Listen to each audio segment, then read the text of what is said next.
এইখানে আমি এমন এমন দিন গেছে, একটা নয় দুইটা নয়, বসে আড্ডা দিয়েছি। আসলে আমি এদেরকে নিয়ে এসেছি নাটোরে। নিয়ে আসার পরে নাটোরে কাঁচাগোল্লা খাওয়ানোর ইচ্ছা ছিল, কিন্তু ব্যর্থ।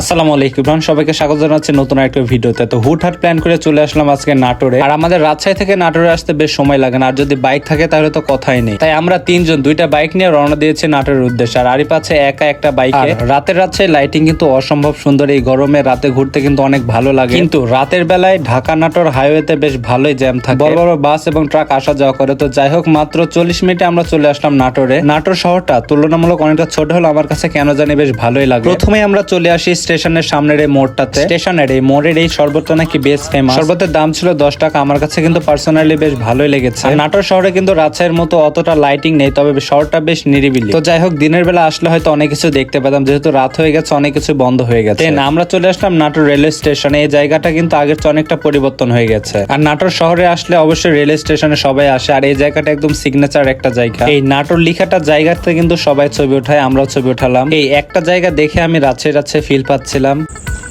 তো আমরা এখন আছি নাটোর রেলওয়ে স্টেশনে। তো আমার বন্ধু আরিফ তার ইন্টার লাইফ এখানে কাটাইছে এবং আমাদেরকে অনেক গল্প শোনায়। তো আজকে আমরা সরাসরি লাইভ তার কাছে গল্প শুনবো, তার মুখে যে স্টেশনে তার কি কি স্মৃতি আছে, কি কি ভালো কাজ খারাপ কাজ আছে শুনবো আর কি।